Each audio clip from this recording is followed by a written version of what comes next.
Hi everyone, this is my professional development mini workshop on the evidence-based practice time delay.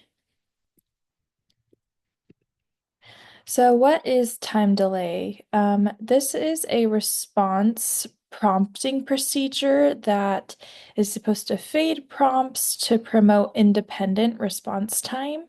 There are two types of time delay. So there's constant and progressive time delay. So constant is using a fixed time interval, which is roughly about 3 to 5 seconds, and progressive time delay gradually increases that time over different phases or trials.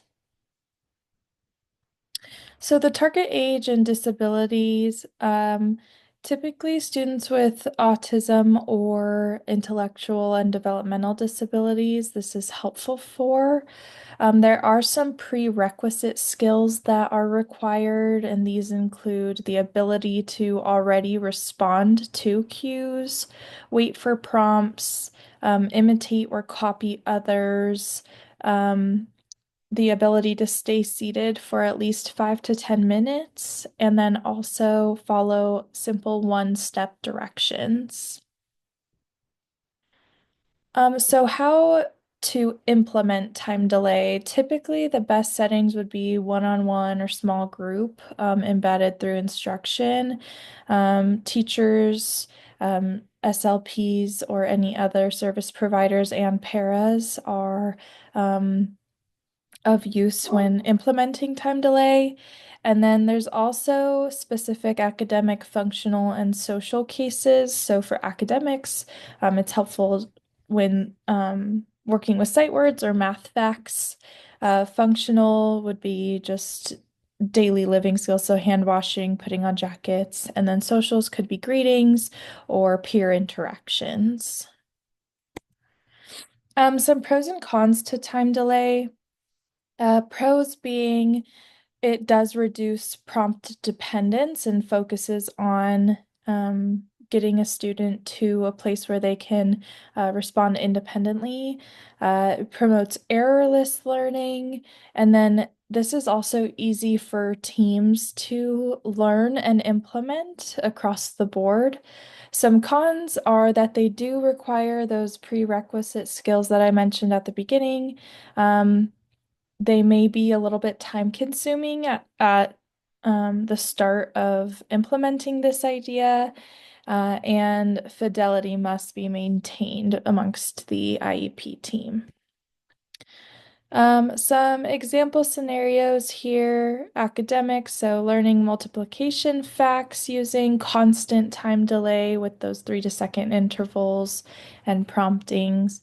Functional would be washing hands with the progressive time delay using that visual prompt there.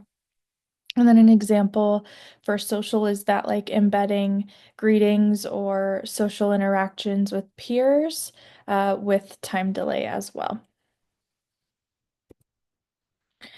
So one thing that I found helpful to remember the key aspects of time delay and how to monitor success is to use the mnemonic circle. This is the cue or prompt, interval or delay, and then response, controlling prompt, learn and evaluate. This is just one thing that I found helpful in kind of diving into what it would look like in use and how to track that progress.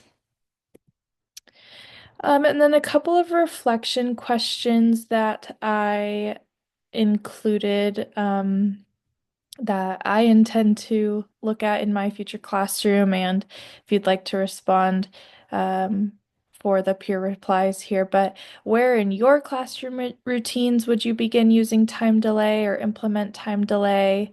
That could also be constant or progressive time delays and what fits for your classroom style. And then two, what barriers might exist for implementing time delay and how would you overcome those? For me, I think those prerequisite skills might be a barrier in implementing that because not all students, like those are other situations where we're working towards and progressing in. So I think that might be a barrier in utilizing this. But overall, I do think some students would benefit from this sort of evidence-based practice and skills to grow their independence. And that is all. Thank you so much.